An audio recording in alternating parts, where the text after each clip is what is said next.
You know that feeling, right? That deep curiosity when you just know there's so much more underneath the surface of a topic. You want to really dig in, explore every angle, get right to the heart of it. Absolutely. Well, that's exactly what we do here. Welcome to the Deep Dive, where we pick a subject and just, well, immerse ourselves. And today, we've got a really expansive intellectual landscape ahead of us. We're going to be diving deep into Giovanni Gentile's analysis of Giordano Bruno. Ah, Bruno. And the whole context of Renaissance thought surrounding him. Our source material is basically a collection of excerpts from Gentile's own scholarly work. Okay. So we get his detailed interpretations, his insights directly. Gentile on Bruno and the Renaissance. Yeah. Okay, this sounds like a really rewarding journey, especially if you're keen to understand these key figures in that whole era. Definitely. So for you, our listener, our mission today, what are we really trying to pull out from these specific excerpts? Well, the mission is pretty clear. We want to meticulously unpack every single key theme, every argument that Giovanni Gentile puts forward in these texts. Leave no stone unturned. Exactly. We want to give you the most comprehensive understanding possible of how Gentile saw Bruno and, all those intellectual currents swirling around in the Renaissance that really shaped him. Right. Think of it less like a summary and more like a complete immersion in Gentile's specific perspective. Fantastic. All right, let's unpack this then. Giovanni Gentile kicks things off by looking into Bruno's concept of heroic fury, the eroici furori. What did Gentile find so significant about Bruno's take on this? Well, what jumps out right away is Gentile's point that Bruno made a really clear distinction. He saw two basic kinds of heroic fury. Okay, two types. Yeah. On one hand, you've got the passive mystics, people who might have the divine spirit in them, sure, but they're sort of just receiving it. Receptive. Right. But then on the other side, and this is who Bruno really championed, are those who actively manifest the divine spirit in their own lives. They become, in Gentile's words, principal artisans and efficient causes. Ah, not just vessels. Exactly. Not just vessels and instruments. So the crucial thing here, for Bruno, was the active engagement with the divine. So simplifying maybe, Bruno was all about those who actively realize the divine within themselves and less keen on those who just passively think about it. Precisely. Gentile points to Bruno's satirical works like the Cabala del Cavallo Pegaseo and Dell'Asino Cellenico as clear proof of Bruno's, deep disdain for what he called holy ignorance. Holy ignorance. Yeah. And he used this pointed analogy to make his point. He compared the passive mystics to an ass carrying the sacraments. Okay. The ass is carrying something sacred, but it isn't sacred itself. Right, it's just transport. Exactly. Whereas those who actively embody the divine, they're like the sacred object itself. They're intrinsically holy. Ouch. That's a really strong comparison. Okay, moving on then. What insights did Gentile get from these excerpts about Bruno's view on philosophy's role compared to, say, the common people, the razzi populi he called them, and the need for religion? This gets to a really critical point about who Bruno thought could actually handle profound truth. Gentile stresses Bruno's idea that true propositions, the deepest philosophical insights, they aren't meant for the masses. They're for the wise, the ones with the intellectual chops to navigate complex philosophical ideas. Bruno really believed that for governing the razzi populi, which, basically means the unrefined common folk faith, was absolutely essential, an indispensable tool. So you see the sort of intellectual hierarchy in Bruno's thinking, at least as Gentile reads him. Philosophy for the elite, religion as a necessary structure for keeping social order among everyone else? That's definitely a central part of Gentile's interpretation. He notes Bruno observed that historically, learned theologians and genuine philosophers often backed religions because they understood this basic societal need. You need faith to guide the general population. So from Bruno's perspective, philosophy and religion weren't necessarily enemies. They just served different, though connected functions for different groups in society. That's a fascinating, almost pragmatic view. Now, a really big debate in the Renaissance was this whole issue of immanence versus transcendence. Oh, yeah. Huge. God within the universe versus God completely outside it. How did Gentile see Bruno engaging with this fundamental question? What's really striking here is Bruno's, outright rejection of a transcendent God, a deity totally separate from the world we live in. He just didn't buy it. Not at all. Instead, Bruno passionately argued for the immanence of the divine, this idea that God is inherently present within the universe, within its laws. Gentile interprets this as leading Bruno to see a fundamental unity Unity between what? between law, the state, and religion, which really contrasts with later philosophical ideas that tried to separate them. But Gentile also suggests this idea of immanence had different implications for different people in Bruno's view, right? Precisely. Gentile argues that for Bruno, understanding divine immanence, that was enough for the contemplative types. The philosophers, Okay. they could govern themselves and others because they grasped this inherent rationality in the cosmos. But, Bruno thought, this wasn't enough to guide the uneducated masses. Why not? Because they still saw law as external, something imposed on them, separate from their own will. So for them, the state, if it was just seen as a human thing without a transcendent divine backing, Yeah.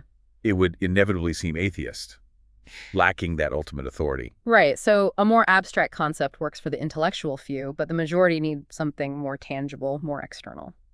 Okay, moving on. Gentile looks closely at Bruno's ideas on the, well, seemingly inseparable link between the state and popular religion. What were the core arguments there? Gentile really highlights Bruno's conviction that a state of the people, or at least one relying on the people's support, it just couldn't divorce itself from their deeply held religious beliefs without totally undermining its own value and legitimacy in their eyes.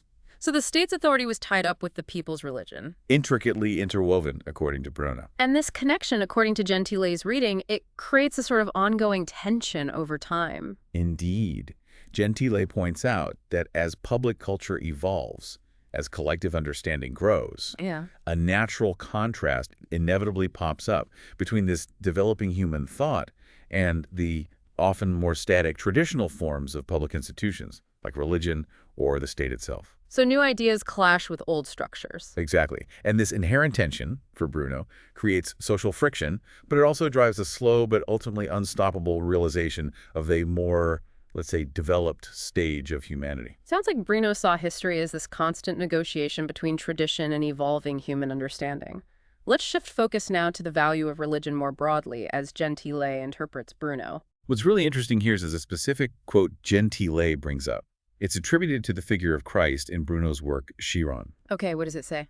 Perché l'altare, il fano, l'oratorio è necessarissimo, e questo sarebbe vano senza l'amministrante. Which basically means because the altar, the temple, the oratory is most necessary, and this would be in vain without the administrator. And Gentile's interpretation. He reads this to mean that for Bruno, the fundamental value of Christianity, or really any religion, is its very existence as a religion, as a structured way for humanity to express its innate need for divine adoration. So it's less about the specific beliefs. Right. Less about specific doctrines or theology and more about the function it serves. So Bruno was more focused on the role religion plays in human life than the specifics of any one faith. Precisely. Gentile argues Bruno saw an inherent absolute value in all religions, simply as outward forms of humanity's deep-seated desire to worship the divine, regardless of their particular characteristics. That's a remarkably broad, maybe even ecumenical view, especially for his time. Now, Gentile also digs into Bruno's ephemeristic interpretation of polytheism. Can you unpack what that means? Sure. Gentile explains that Bruno looked at ancient Egyptian religion and Greek polytheism through this ephemeristic lens. Ephemerism is basically a way of understanding myths, where you suggest the gods were originally, well, human heroes. Ah, like historical figures. Yeah, or significant people who later got deified, or maybe seen as personifications of divine qualities found within individuals. So when the ancient Greeks worshipped, say, Zeus, they weren't necessarily worshiping a separate being on Mount Olympus, Exactly. but recognizing the divine as it showed up in the qualities associated with Zeus. That's precisely Gentile's reading of Bruno. The names, the symbols of these gods, they were ways divinity communicated with humans through life, embodying specific aspects. Gentile gives examples like Mercury for eloquence, Jove for beneficial influence. And Bruno apparently extended this even to, well, stranger forms of worship, like adoring crocodiles, roosters, onions, turnips. Crocodiles and onions, seriously, that sounds unusual. It does. But Gentile clarifies that for Bruno, it wasn't about worshiping the object itself. It was about adoring the underlying God, the divinity that could be present within these mortal things, Oh, okay. appearing at different times, in different places, across the cosmos. Okay, that makes a lot more sense within his whole immanentist philosophy. Right, let's pivot now to Bruno's take on the Protestant Reformation as Gentile sees it.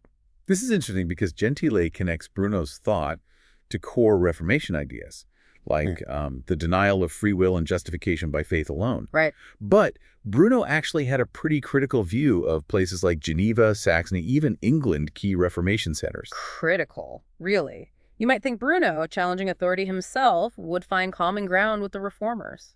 Well, Gentile points out Bruno's observation that these regions, while adopting certain Protestant forms, also kicked out other dissenting sects to maintain internal unity. Ah, practicalities. Exactly. And more importantly, Bruno believed their religious practices were often driven more by, political convenience than deep theological conviction. He apparently even referenced a political dialogue Bruno wrote, arguing against Lutherans, Calvinists, and other heretics. So Bruno saw the reforms as more about politics than pure spiritual belief. That's a pretty nuanced, maybe even cynical take. Now, Gentile also mentions Bruno's own self-image and his time at Oxford. What stood out there? Gentile quotes Bruno directly describing how Oxford received him. Bruno said he was welcomed not because they approved of his religious views or even asked about them, but just because he presented himself as having this spirit of peaceful, universal philanthropy, tranquillo generalica philanthropia preditum spiritum. Interesting phrasing. And he prided himself on his title as a philosophicae professionis titulum, which he saw as being, minimally divisive, not tied to specific times or places. Gentile really emphasizes this philanthropy angle in Bruno's self-presentation. Sounds like Bruno played it smart at Oxford, positioning himself as a universal intellectual, focused on philosophy, rather than a religious agitator with a specific agenda? Exactly. And Gentile includes a note about Bruno's teaching there, suggesting that despite this seemingly neutral welcome, his philosophical work was likely driven by what Gentile calls the furor della filosofia. The passion of philosophy. The intense driving force of philosophical inquiry. That intellectual fire seems to follow him everywhere, doesn't it? Okay, next, Gentile looks at how Renaissance thinkers might have viewed Martin Luther. What's the gist of that discussion? Gentile suggests Renaissance thinkers could have admired Luther, but mainly as a kind of hero of intellectual freedom. Someone who dared to challenge the Pope's authority, expose church corruption, and liberate thought and conscience.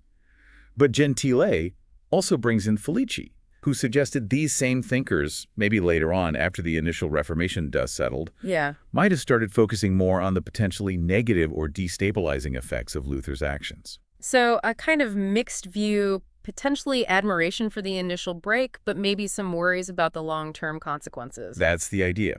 Gentile himself argues that while Bruno did admire the negative role of the Reformation, its tearing down of old structures, this admiration was really tied up with Bruno's own specific personal battles with religious authority. Ah, personal context is key. Right. Gentile doesn't necessarily think all Renaissance thinkers felt exactly the same way. Makes sense. Bruno's own life story would definitely color his view of other rebels. Let's turn now to a really dramatic part of Bruno's life. His attempts at reconciliation with the church and his imprisonment, as Gentile details it. Gentile carefully recounts Bruno apparently being willing to seek a papal pardon, even asking to rejoin the secular clergy. Really? He considered going back? It seems so. Bruno even explained why he didn't want to return to his old religious order, fearing he'd be branded an apostate and held in contempt.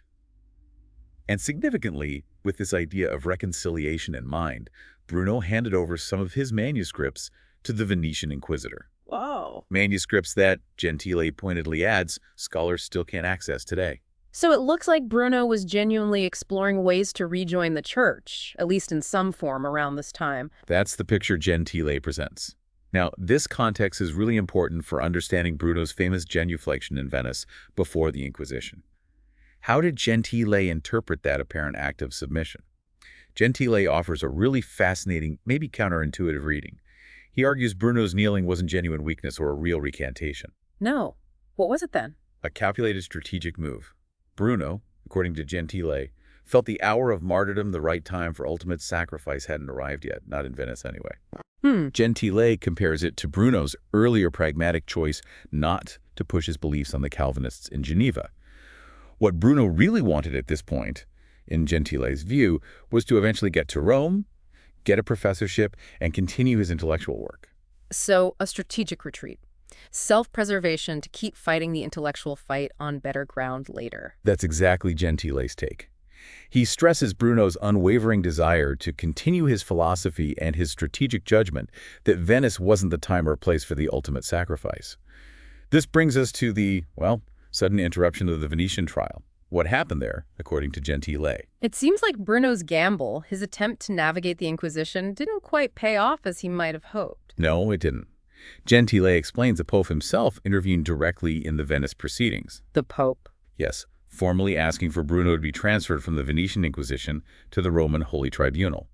And, importantly, no final sentence was ever actually issued in Venice. So we don't know if he convinced them. Exactly. It leaves this uncertainty about whether Bruno's statements and his whole demeanor had actually satisfied the Venetian inquisitors. Gentile, citing the scholar Tocco, suggests it's very likely Bruno just repeated similar declarations once he got to Rome. So the Venice trial was really just a warm-up act for the main event in Rome, which sadly ended tragically.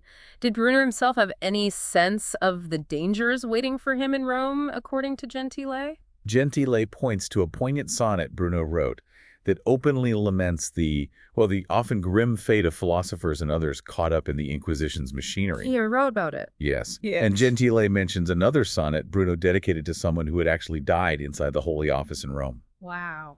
So it strongly suggests Bruno was acutely aware of the very real risks, the potential for a fatal outcome when confronting the Church's authority. Those sonnets certainly paint a picture of his growing anxiety as things got more serious.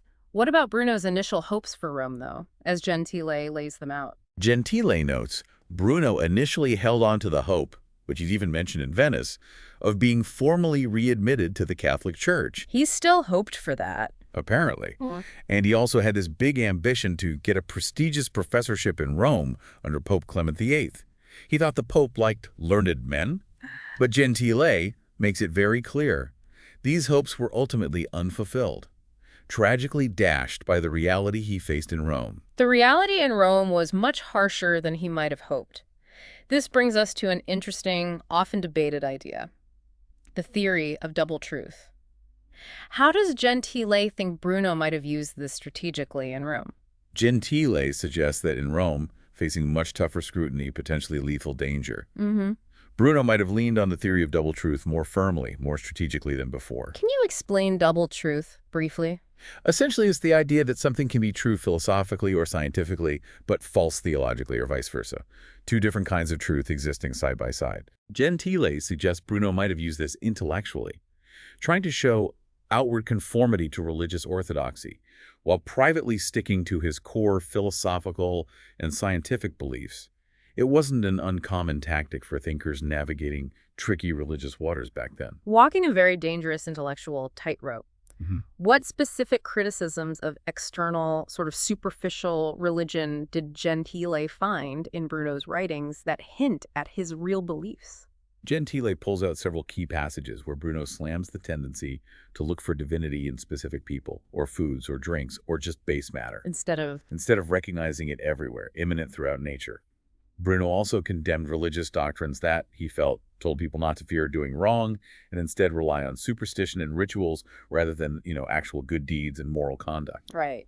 Gentile notes these specific passages were also highlighted by scholars Brunhofer and Tocco before him, showing their importance for understanding Bruno's critical views on established religion. So, Bruno fundamentally objected to outward shows of worship that missed the deeper inherent presence of the divine in the natural world. That's a key takeaway from Gentile's analysis, absolutely. Yeah. Now, Gentile also looks at the specific circumstances around the Pope's final decision about Bruno and Bruno's own reaction. What happened at that critical point? Despite maybe a slightly more lenient possibility in Venice, things took a definite tragic turn once he got to Rome. Indeed. Gentile mentions accounts of Bruno's dignified, even magnanimous responses during his interrogations in Venice. But paradoxically, it seems this very demeanor, this unwavering conviction, combined with a kind of intellectual forbearance that was ultimately enough for Pope Clement VIII to order the final sentence to be pronounced and for Bruno to be handed over to the secular authorities for execution. So even facing death, he maintained his composure and intellectual integrity, and that itself sealed his fate. What was Bruno's own fundamental idea of truth, as Gentile interprets it? For Bruno, as Gentile explains it, truth was fundamentally defined by nature itself and by reason, specifically by the dictates of his own carefully considered reason. His own reason. Yes. This was the philosophical truth he celebrated and defended in all his writings.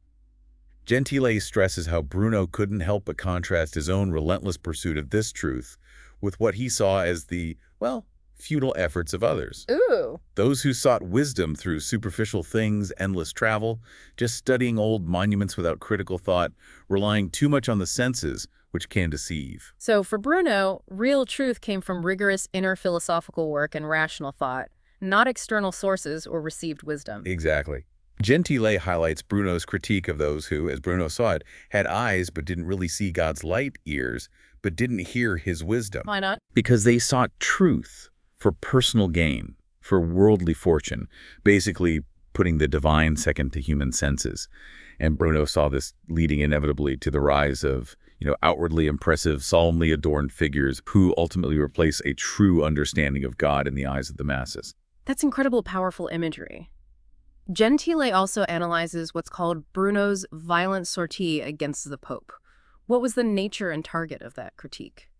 Gentile refers to Tocco's description of some of Bruno's verses, using really vivid, critical images of a false light, probably meaning misguided religious authority decked out in papal symbols. Yeah. The tiara, mitre, jewels, papal bulls. Right. But Gentile offers a crucial interpretation here. He argues this wasn't just an attack on Catholicism. It was a broader indictment of all forms of what Bruno considered superstitious worship of the divine, what Bruno himself called superstitioso cultu et ignorantia plusquam brutali, superstitious worship and brutish ignorance, and superstitioso insanissimoque cultui, insanely superstitious worship. So in Gentile's view, the Pope was just a prominent example of this larger trend Bruno saw as misguided superstition. That's precisely Gentile's nuanced reading. He contrasts this external superficial approach with Bruno's own deeply personal inward journey seeking divine light through contemplation and intellectual inquiry. An inner spiritual and intellectual path versus outward religious show and tradition. Now, Gentile also dives into Bruno's profound, unwavering pursuit of the infinite. What were the core ideas driving that belief? Gentile highlights Bruno's deep conviction in the power of the individual human, the power to overcome fate, to transcend nature's limits through cultivating one's own inner strength and intellect. Self-reliance. Absolutely. Bruno rejected relying on external signs or rituals of faith. He embraced inner conviction, a soul eagerly awaiting truth's unfolding. This relentless chase for the infinite, according to Gentile, was this intensely personal internal process. How did it work? Like slowly kindled fires of understanding, eventually blazing into this profound intellectual awakening. A powerful vision of self-empowerment through intellectual and spiritual effort, reaching for boundless understanding. Let's broaden out now to Gentile's overall assessment of Bruno's place within the Renaissance intellectual scene. What key points does Gentile emphasize?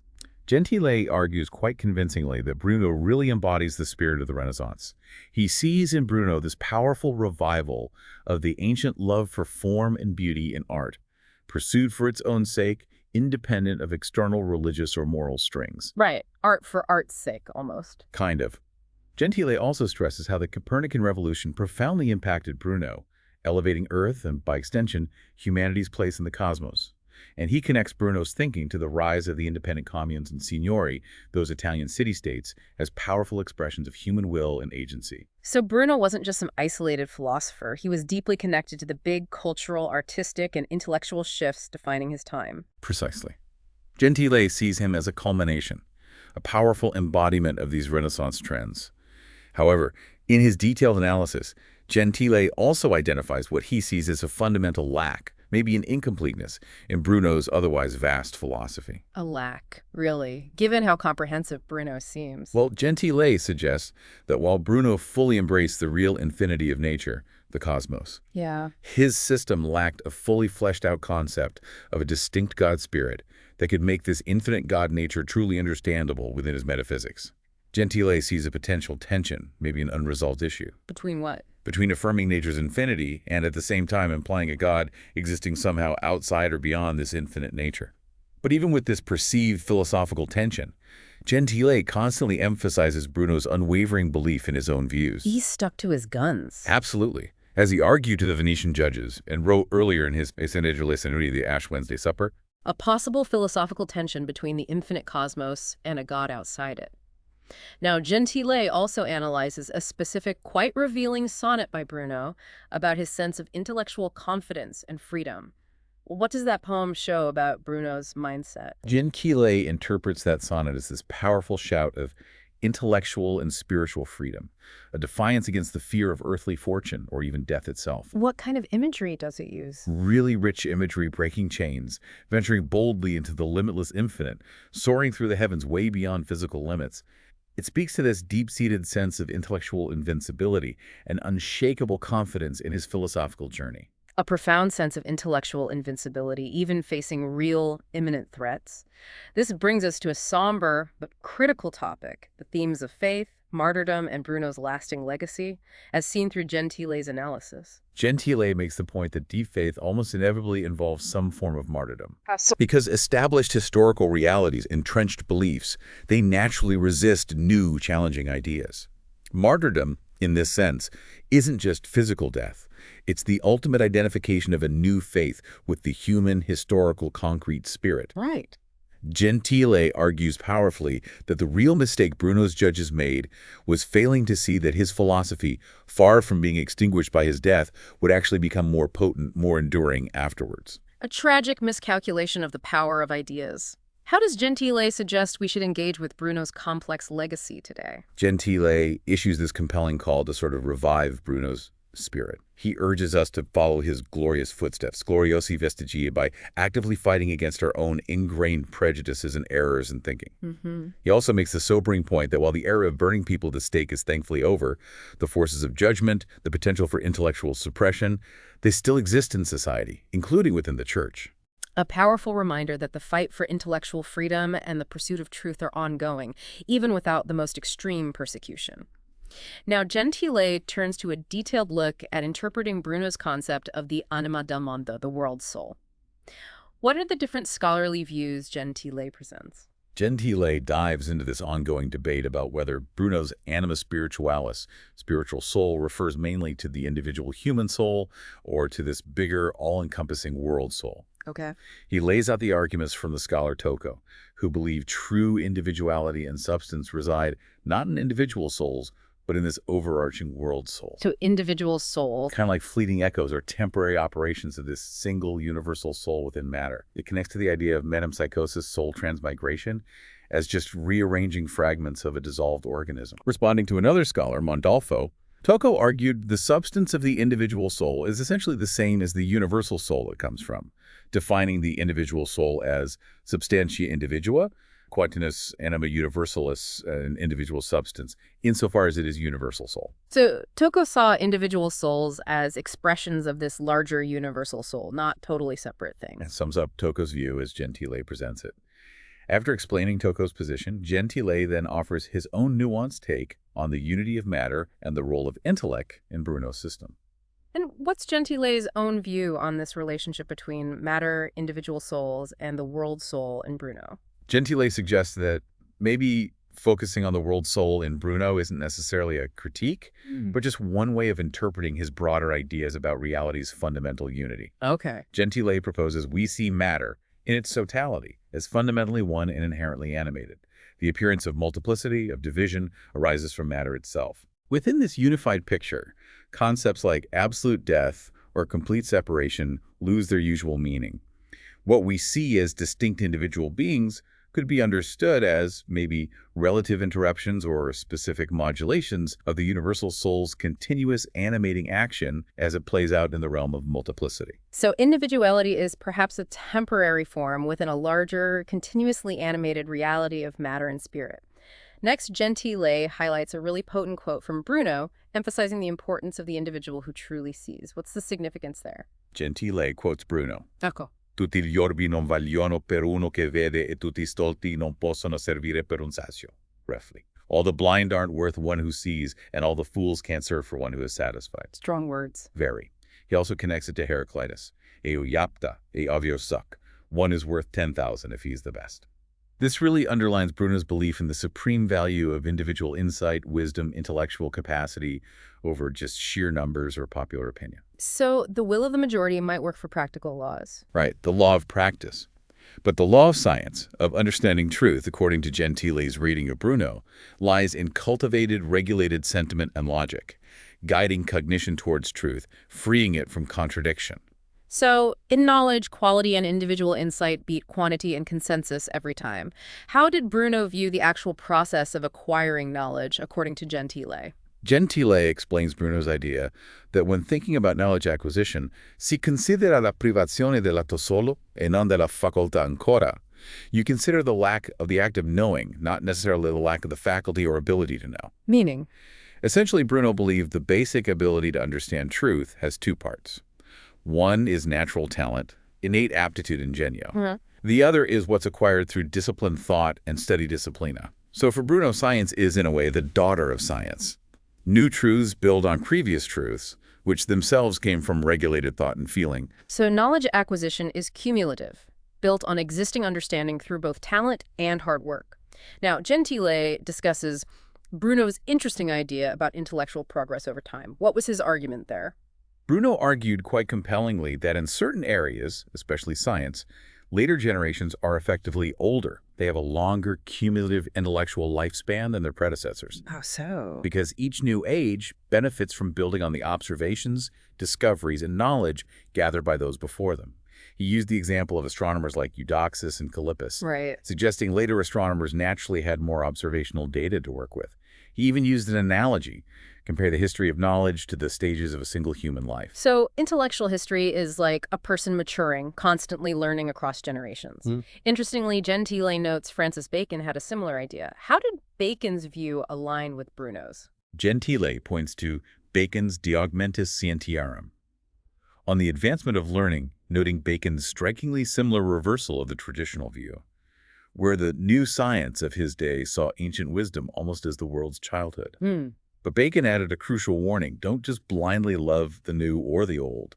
He famously said something like, antiquity deserves respect, a starting point, but once a discovery is made, progress shouldn't stop there. Good point. And he coined that famous phrase, antiquitas seculi, juventus mundi.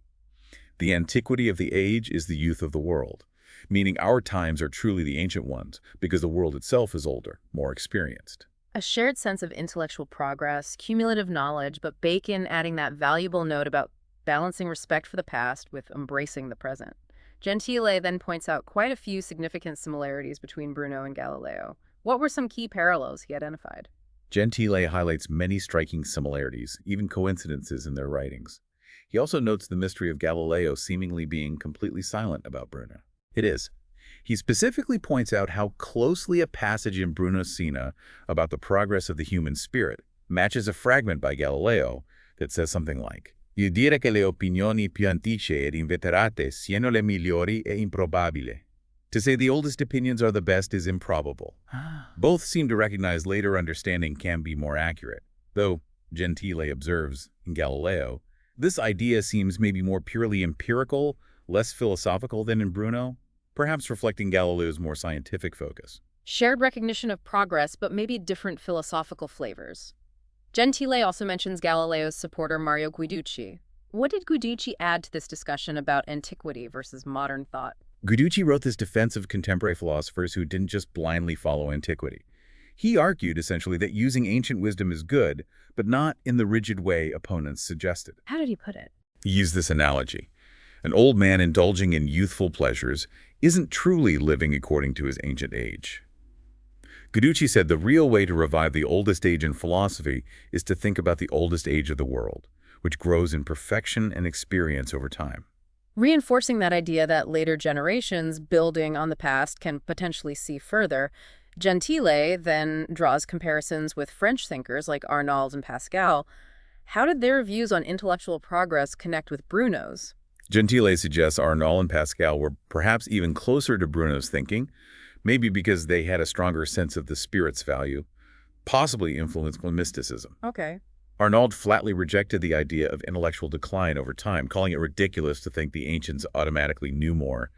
But Pascal had this key distinction. Between what? Between dogmatic sciences relying on authority and others like geometry or physics, which clearly grow with time and experience. He famously described the whole succession of humans over centuries as like a single person who is continually learning. It's a powerful image. It really is. Fontenelle later echoed this, maybe influenced by Pascal's unpublished notes. And even earlier, St. Augustine had a similar idea of humanity developing through ages like one person. A recurring, powerful metaphor for collective human learning across time. Now, Gentile shifts to the ethical philosophy of Tommaso Campanella. What were the core principles of his ethics? Campanella's ethics, as Gentile presents them, really emphasized goodwill as the highest good. He believed every moral fault, every wrongdoing, naturally brings its own pain. How so? Negative consequences ripple out in the soul, body, possessions, family, friendships. Remorse, for Campanella, is the self-awareness that comes with fault, leading to a kind of self-punishment. Is there a way out? Yes, he saw a path to redemption. Genuine contrition born from remorse could transform the fault into virtue. He also argued that not being aware of evil doesn't make it disappear, it just leads to the misery inherent in that evil. He famously said, naturalis est punitio culpae. Punishment for fault is natural. Vice violates nature's laws and gets punished by nature itself. So, follow Stoicism or Epicureanism? Campanella's answer was striking. Neutrum sequi follow neither. He fundamentally believed no evil goes unpunished, no good unrewarded, eventually. An ethics based on natural consequences and the inherent nature of vice and virtue. Next, Gentile looks at Pietro Pomponazzi's views on virtue and reward. What was his take? Gentile credits Giovanni Pontano with perhaps first articulating virtue as an end in itself, sought for its own intrinsic worth, not for external rewards. Right. He cites classical sources supporting this, like Cicero and the Stoics. Virtue is its own prize.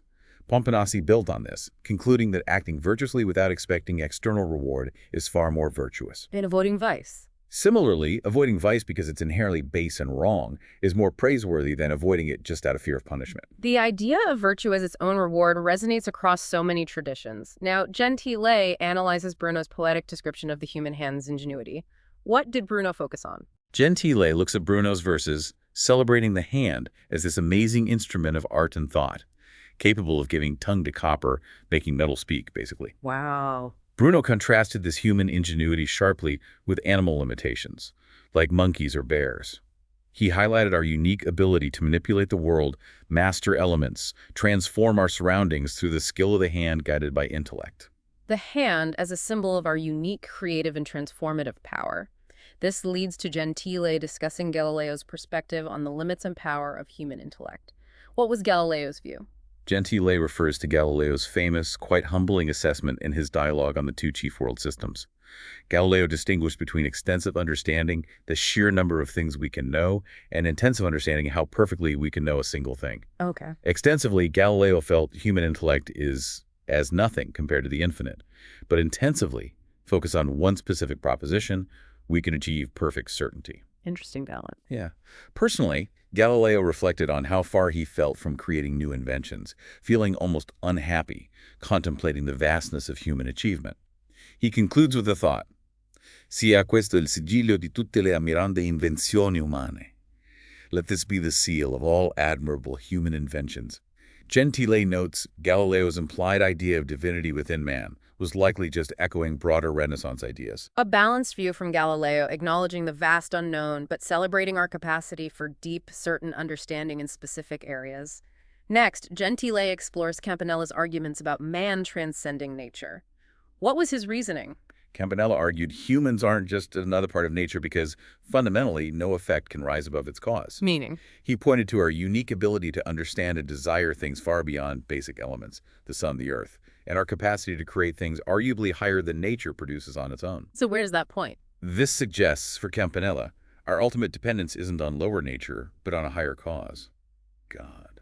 He highlighted the mind's ability to contemplate the sun and beyond. A hierarchical view, placing humanity distinctly above the rest of nature, pointing to a divine origin. Gentile then brings in Cicero, cited by Campanella, on human intellect. How did Cicero fit in? Gentile explains Campanella used Cicero's observation. Humans invented time measurement, predicted celestial events achievements that lead the mind towards knowing the gods. Gentile notes that while the specific ideas might be borrowed from ancients like Cicero, the vibrant Renaissance spirit of human resurgence gave them a new dimension, asserting human preeminence and autonomy.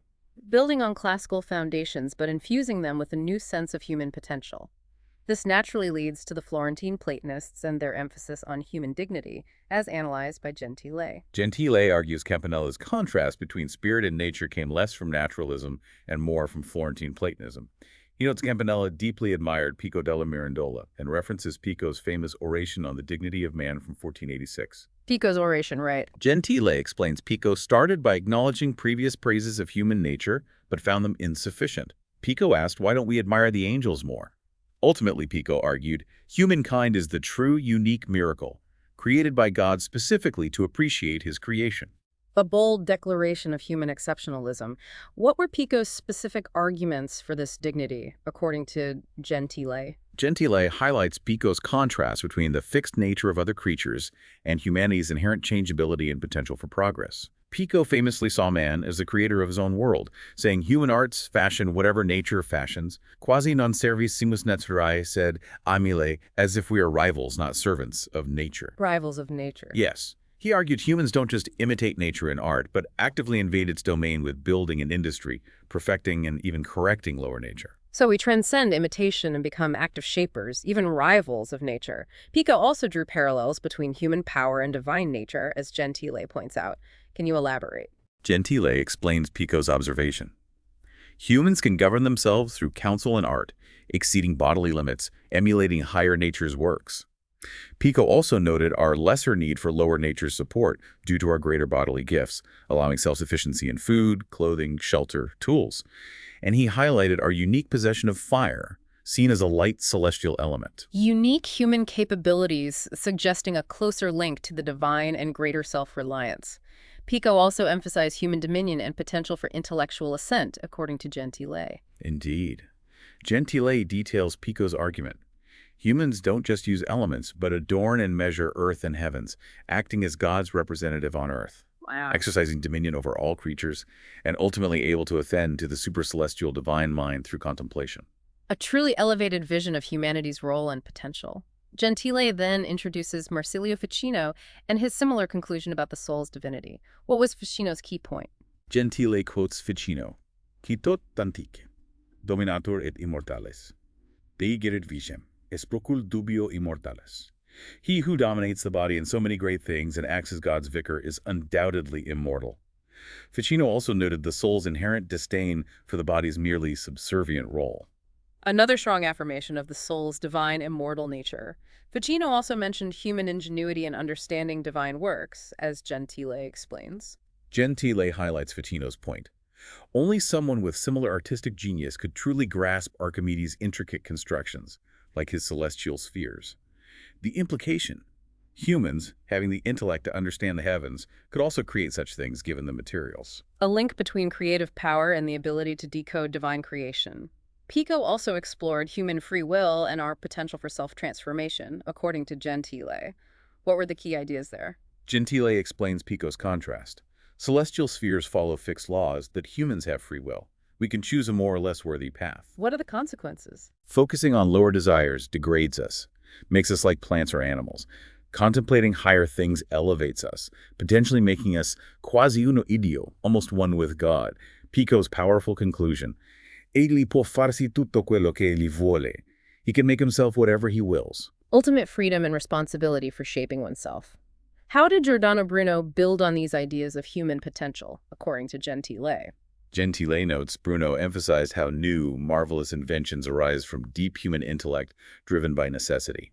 This leads to a progressive movement away from a bestial state towards a divine one, revisiting the idea of progress hinted at in Sine della Scenari. A historical path of human development towards realizing our divine potential through innovation. Gentile then brings in the historian Jules Michelet on the changing view of humankind. What contrast did Michelet highlight? Gentile quotes Michelet contrasting medieval man exiled in a valley of tears, nobility only from origin, focused on the afterlife with modern man, fully present in earthly joy and beauty. How did he characterize modern man? As master and head, defined not by social or religious labels, but simply as home man in his essential dignity. A big shift from otherworldly focus to embracing earthly life and agency. Leon Battista Alberti also discussed true nobility, as Gentile points out. What was Alberti's perspective? Gentile highlights Alberti echoing the Stoic idea. True nobility comes from the soul within, from virtue, not lineage. Alberti warned against following the ignorant masses, quoting, "Quid genus actat suum aliena laudat." He who boasts of lineage praises others' achievements. Inner quality over external status. The power of human will over fortune was another theme Gentile explored. What were the key ideas?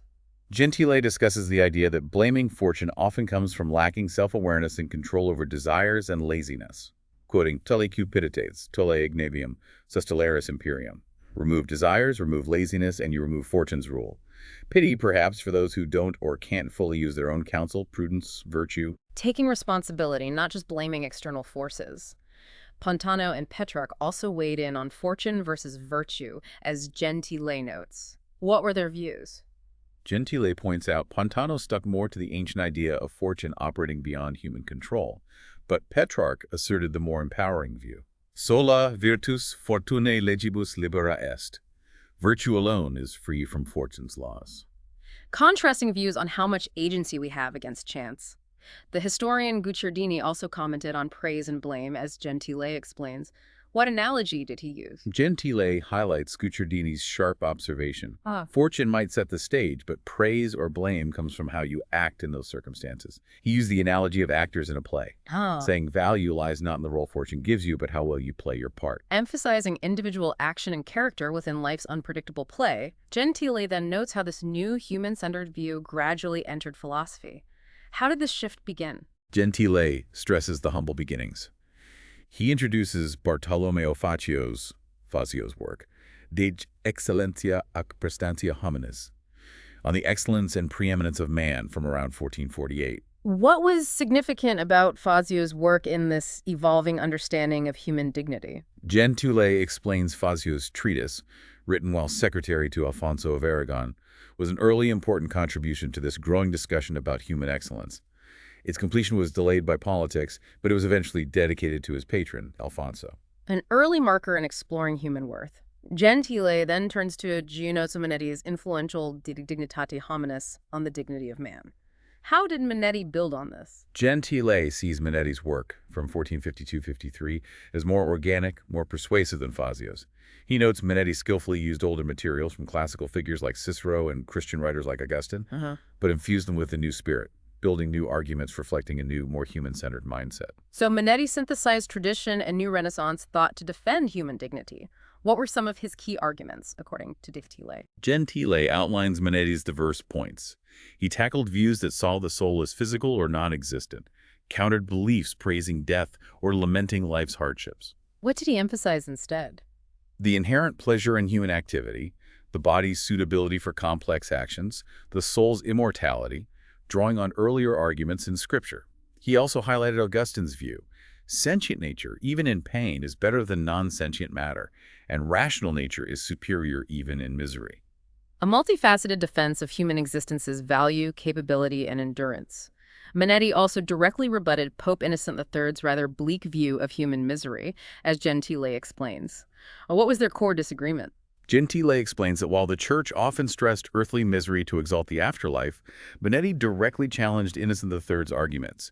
He even criticized the Pope's interpretation of Eve's name, citing his lack of Hebrew knowledge. Bold move. Very. Manetti questioned Innocent, comparing human output to mere plants, countering with humanity's continuous creation of a whole human world through science and art. He argued human lifespan is sufficient for nature's ends. While acknowledging afterlife joys, he didn't diminish earthly life's value. A remarkably direct challenge to establish views on the human condition and earthly life's worth. Manetti also discussed human dominion over nature, according to Gentile. What were his points? Gentile notes Manetti used man's upright stance and Ovid's verses, like Lactantius did, to show dominion. He referenced Cicero and Lactantius on the body's amazing structure, but Manetti significantly corrected the classical view by highlighting human inventions and modifications of nature. Like what? Shipbuilding, navigation. He asked if such achievements were possible, sine aliquo celestis mentis instinctu, without some celestial mental spark. He listed celebrated historians, orators, jurists, philosophers, highlighting intellectual power.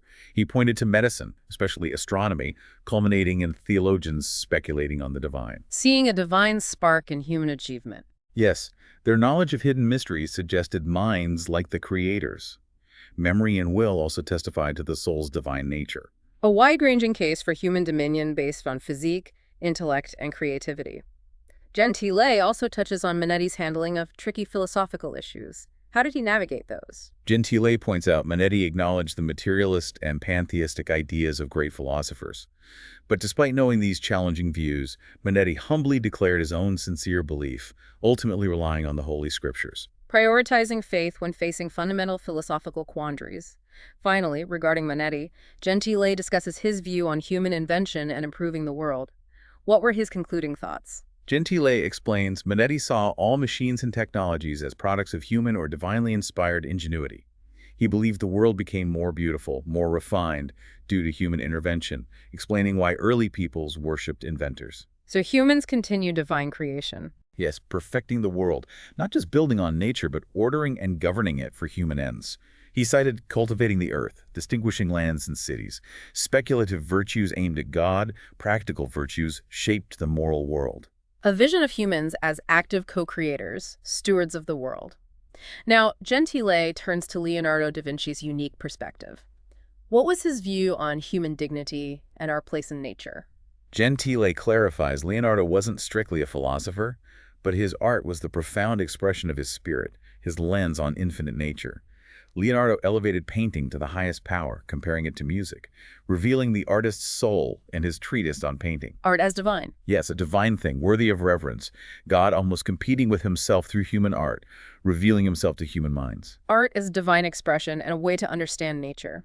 Gentile also discusses Leonardo's intense exploration of nature itself, what characterized his approach. Gentile recounts Leonardo entering a great cavern, driven by Voglia, burning desire for knowledge, feeling both fear and yearning. This sums up his approach. Rigorous scientific scrutiny mixed with deep religious awe. Humility before nature. Yes, humility born of knowing his ignorance before nature's vastness. Gentile notes Leonardo's scientific works were often unfinished, portraying him as eternally unsatisfied, always seeking deeper understanding. Driven by insatiable curiosity and respect for nature's mysteries. Gentile then touches on Leonardo's pursuit of the infinite. What drove that relentless quest? Gentile doesn't see it as mere restlessness, but a profound drive to grasp the unattainable infinite. He suggests Leonardo, through high imagination, recreated nature within his own mind, always striving beyond the tangible. An intellectual ambition reaching for the infinite. Leonardo also stressed direct personal experience as the true teacher, according to Gentile. Why? Gentile quotes Leonardo, rejecting reliance on others' opinions, emphasizing first-hand experience. Queste regole son cagione di farti conoscere il vero dal falso. These rules let you know true from false. Direct experience enables discerning truth, gives realistic possibility, avoids despair from ignorance. Direct engagement, not passive acceptance, is the foundation of knowledge. Leonardo also critiqued those detached from experience, as Gentile points out. What was his view? Gentile explains Leonardo saw those merely repeating others' knowledge as disconnected from nature, lacking originality. For Leonardo, experience wasn't just a source, it was the act of knowing in its purest form. True understanding from direct engagement, not regurgitation. Leonardo also had a concept of reason, as Gentile discusses. How did he define it? Gentile distinguishes immediate sense experience from reason. He suggests Leonardo justified reason, maybe platonically, as immanent in nature, inherent in things. His rules for painters aim to develop judgment and contemplative reason, enabling deeper exploration of nature's spectacle. Reason as intrinsic to nature, guiding human understanding. Leonardo also valued sight greatly among the senses, according to Gentile. Why was it so crucial? Gentile explains Leonardo refuted the idea that sight hinders knowing divine truths.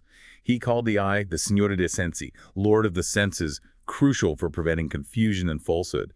He also stressed the interconnectedness of all senses. Sight as the primary, most reliable way we perceive and understand the world. Gentile then connects Leonardo's thinking to the broader Renaissance philosophy of nature. What was his key contribution? Gentile emphasizes Leonardo's focus on understanding the disegno, the inherent design, not just in human creations, but in nature's processes.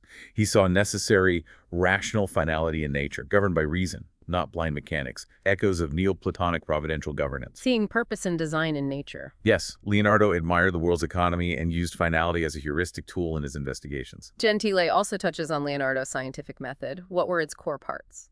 Gentile highlights the philosophical aspect of Leonardo's scientific spirit. Two fundamental canons. First, direct, rigorous experience as the basis of all knowledge. Second, mathematics as the precise way to determine nature's laws, which are accessible through experience. A synthesis of empirical observation and mathematical precision. Finally, regarding Leonardo, Gentile discusses his views on divine nature and human dignity. What were his concluding insights? Gentile explains Leonardo contemplated divine nature as a perfect revelation of eternal power, aligning with the broader Renaissance spirit. He approached God with humility, not daring to scrutinize his mind directly. And he disdained those who try to understand God's mind through simplistic human analogies. Leonardo played a big role in exalting human dignity, calling man the model of the world. He saw painting as the pinnacle of human excellence. The artist's eye. Yes, the divine mental eye, encompassing and idealizing the universe. He powerfully depicted man as the center and summary of the cosmos, lord of nature. Using the metaphor of the eye alive in a tomb, yet embracing world beauty, head of astrology, creator of cosmography, advisor to arts, mover of people, prince of math, measure of stars and elements. He also distinguished God's right hand creation from the left, human art, warning against theory without practice, and quoted that wisdom, God sells all goods at the price of labor. A profound appreciation for divine power and human potential, grounded in experience and reason. Now, Gentile shifts to Galileo's early life and artistic side. What shaped his initial interests? Gentile recounts Galileo learning music, the lute, from his father Vincenzo, a respected musician himself. Galileo became so good he often competed with, even surpassed, top professionals in Florence and Pisa, known for inventive, graceful playing, a lifelong passion. Music wasn't his only art. No, he also loved drawing, showed significant natural talent, and developed skill there too. So, Galileo's early life involved significant artistic engagement before science took over.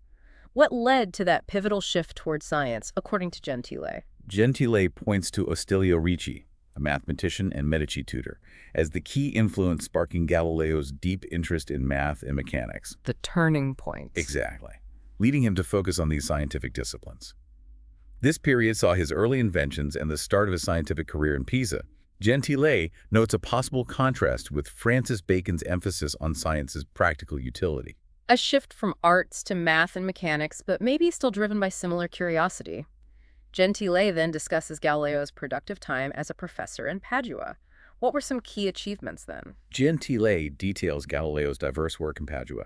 He wrote a treatise on fortifications showing practical engineering skill, invented a water-lifting machine, got a Venetian patent for it, showing entrepreneurial spirit, And taught Euclid, cosmography, astronomy, laying groundwork for later breakthroughs.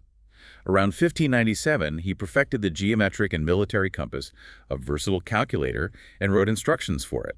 This period also saw the start of his important correspondence with Kepler. A time of broad intellectual engagement theory, invention, scientific connections. This leads to Gentile discussing Galileo's publication on the compass, Le operazioni del compasso geometrico e militare. What was its significance and impact? Gentile recounts the initial printing of 60 copies from Galileo's Padua home, dedicated to the Prince of Mantua, whom Galileo later visited, strengthening ties. Unfortunately, it quickly led to plagiarism. Oh no. Yes, Baldassare Capro published his own Latin work, Usus et fabrica Ciucini quiestam proportionis, lifting large parts of Galileo's work. Shows the value of Galileo's invention, even attracting thieves. Gentile then covers Galileo's groundbreaking astronomical observations with his improved telescope and the recognition he got. What were the big early finds? Gentile highlights Galileo's pioneering telescope use. Unprecedented views.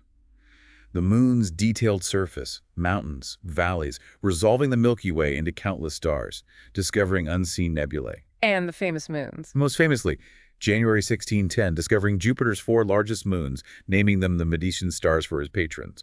Also, early observations of Saturn's rings, though not fully resolved. Crucially, Cardinal Bellarmino confirmed his discoveries. Bellarmino, the powerful cardinal. Yes, Galileo also demonstrated sunspots publicly, boosting his reputation. He was honored, befriended by influential people, admitted to the prestigious Accademia dei Lincei, returned to Florence Lieto, joyful. Gentile also mentions his later key publications, Siderius Nuncius, Starry Messenger, Letters on Sunspots, and the letter to Grand Duchess Christina defending Copernicanism's compatibility with Scripture, all cementing his status. A period of revolutionary discoveries and acclaim. But this triumph soon faced opposition.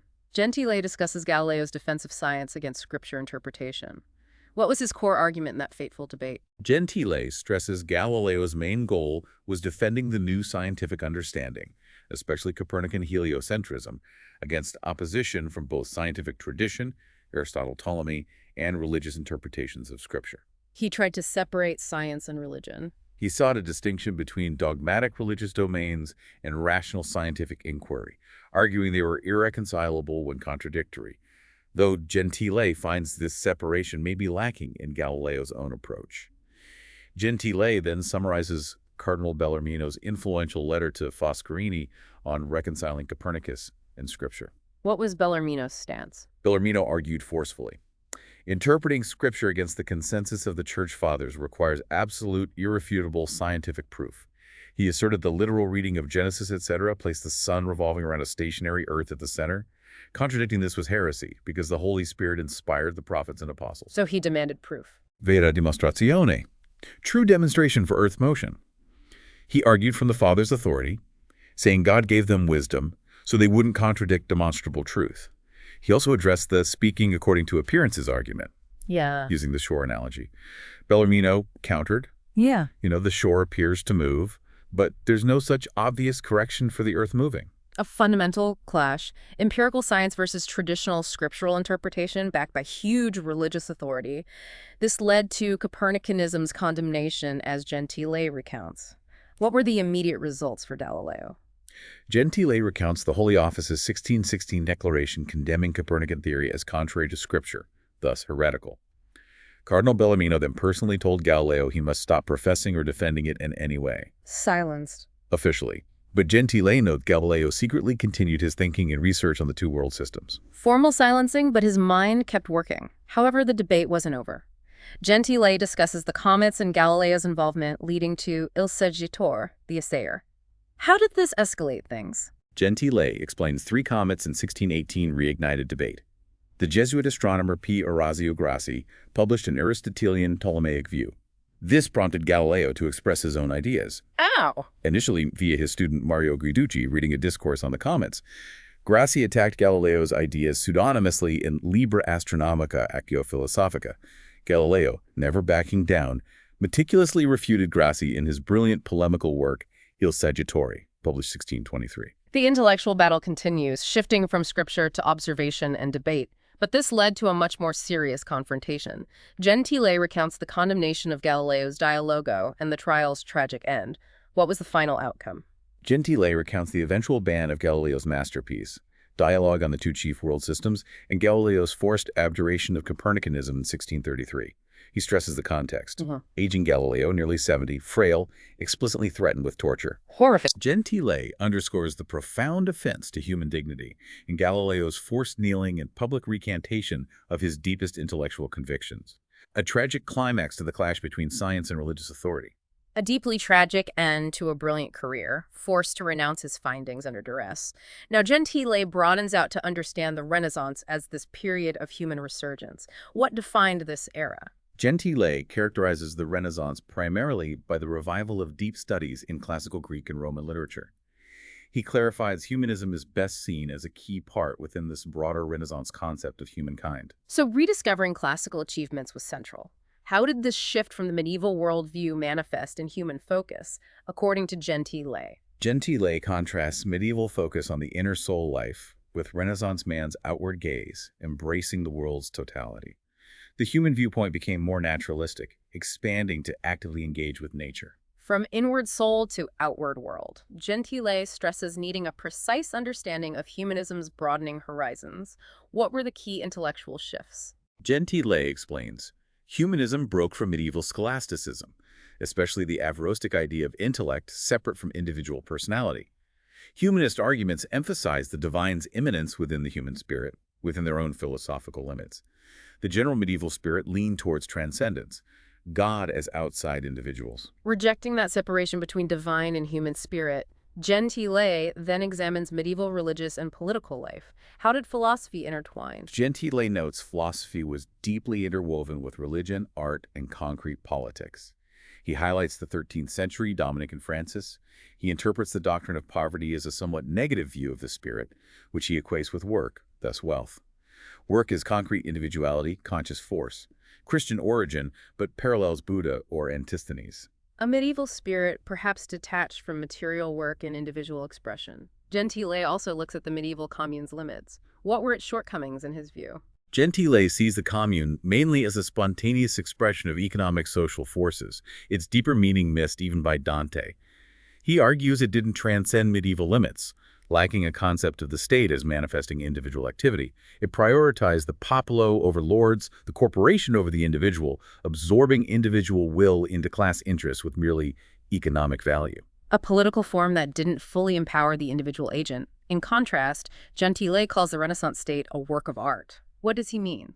Gentile sees the Italian political scene, Dante to Machiavelli, shaped by strong individual personalities, wills, and ambitions. He views these states as conscious creations like art, practical peak, Cesare Borgia, theoretical peak, Machiavelli. Renaissance politics is thus ascetic, reflecting the humanist idea of human reality actively shaped, unlike medieval naturalism. Politics as a conscious creative act by individual leaders, Gentile then asserts humanism founded modern thought. How did this literary cultural movement pave the way for later philosophy? Gentile explains Renaissance artists and thinkers challenged old philosophical systems, causing a crisis in traditional worldviews. Understanding the path from scholasticism to Renaissance naturalism, then modern empiricism and rationalism, requires looking at humanism. Even if humanists weren't systematic philosophers like Aquinas. Right. Figures like Petrarch, Leonardo, Machiavelli might not match Aquinas philosophically. But their polemics, the broader humanist movement, laid essential groundwork for late Quattrocento philosophy. Petrarch's attacks on Averroists and dialecticians, despite literary limits, were vital steps. So humanism, focused on literature rhetoric, was a necessary catalyst for later, more formal philosophy. Gentile also discusses humanism's embrace of the ancient world. What spirit drove this classical revival? Gentile argues the shared humanist spirit contrasted a new, revitalized knowledge with stagnant medieval scholasticism. They needed a superior knowledge to replace the old. They saw themselves discovering a new world of thought ignored by tradition. A world of freedom. Yes, a free world for a new life of the spirit, unconstrained by the past. Importantly, this wasn't just paganism. It was a new awareness of earthly life's value, human activity's significance. Rediscovering the past inspired a new, human-centered present. Gentile then highlights humanism's emphasis on worldly concerns. What key shifts characterize this? Gentile notes, humanism rejected medieval contempt for earthly things. Instead, focus shifted to present life's beauty, worth, significance, active engagement with the world. Less focus on the afterlife. Yes, diminished focus. Gentile uses the anecdote of Boscoli and Caponi facing execution. Their main concerns were earthly glory, their art vividly showing this value shift. Turning from otherworldly focus to appreciating earthly life and achievement. Gentile also examines the humanist concept of virtue, but also strength, talent. How did they define it? Gentile explains virtue in humanism meant creating a strong individuality, a unity of force and talent, often seen as independent of liberty and law, almost a natural force. Armed by thought, but often without scruples or faith except in oneself. A challenge for political humanists. Yes, the condottieri, ideal state builders. They sometimes sensed virtue's abstractness, leading to the concept of fortuna fortune, the unforeseen. Machiavelli and Alberti wrestled with fortuna, hoping human virtue could overcome it, though this wasn't a fully formed concept. A self-reliant, often amoral virtue, focused on individual will and worldly success. Finally, Gentile compares the Italian Renaissance and the Protestant Reformation elsewhere. What key distinctions did he draw? Gentile argues humanism aimed for intellectual liberty, opening minds to an immanentist view of reality, initially focusing abstractly on thought, a necessary step. Without it, the modern Christian world wouldn't exist. How did the Reformation differ? The Reformation liberated from church tyranny, proclaimed individual value, private judgment, and religion. But, Gentile argues, it placed the individual in immediate, abstract subjectivity, not courageously reliant on their own forces like Italian humanism, mystically thrown into a transcendent reality's arms, distrusting one's own strength via doctrines like servo arbitrio, servitude of the will. This contrasts sharply with Italian individualism, explaining why humanists often opposed the Reformation more than the old church they passively accepted. A key difference in emphasizing individual agency versus reliance on transcendent grace. Gentile concludes by calling humanism the naturalism of the Renaissance. What deeper meaning does he intend? Gentile sees humanism as a new vision of the human-nature relationship. not crude materialism, but recognizing the spiritual principle's immanence in nature. It wasn't nature becoming human, but nature becoming meaningful to humans in the humanist thought exalting human divinity. Nature became man, leading to deeper appreciation, confident awareness of man's unique place. A synthesis of human and natural, with humanity newly central. Gentile ends by noting Renaissance philosophy's lasting legacy. What was its impact? Gentile concludes its influence went far beyond Italy. Figures like Talisio and Vanini found greater continuation elsewhere. Italian Renaissance philosophy served as a crucial starting point, a foundation for all subsequent modern European philosophy. A pivotal period profoundly shaping Western thought. Wow, we have certainly covered a vast amount of ground today, really digging into Giovanni Gentile's complex and insightful analysis of Bruno and the Renaissance. So, after exploring all these fascinating details, what does it all ultimately mean? What are the big takeaways for you, our listener? Well, what's truly fascinating here is how Gentile shows this intricate dance between philosophy, religion, the beginnings of modern science, and the arts during the Renaissance. It was clearly a time grappling with huge, enduring questions like the nature of God, humanity's place in the cosmos, where truth really comes from. Gentile masterfully shows that shift from a mostly transcendent view God outside the world towards embracing immanence and really emphasizing human dignity, creativity, intellectual freedom. The figures we talked about, Bruno, Leonardo, Galileo, each, in their own way, pushed these boundaries, challenged old certainties, forged new paths towards understanding ourselves and the universe. It really reminds you that intellectual progress isn't usually neat or linear, is it? It's complex, often messy, full of contradictions, and driven by courageous individuals who dared to think differently, often facing real danger. Absolutely. So for you, our listener, maybe we can leave you with this thought. How do these fundamental Renaissance debates, faith versus reason, the individual versus authority, the seen versus the unseen, how do they still echo today? How relevant are they in our own complex, fast-changing 21st century? Are we, maybe in different ways, still wrestling with similar core tensions as we navigate our modern world? Thank you for joining us on this deep dive.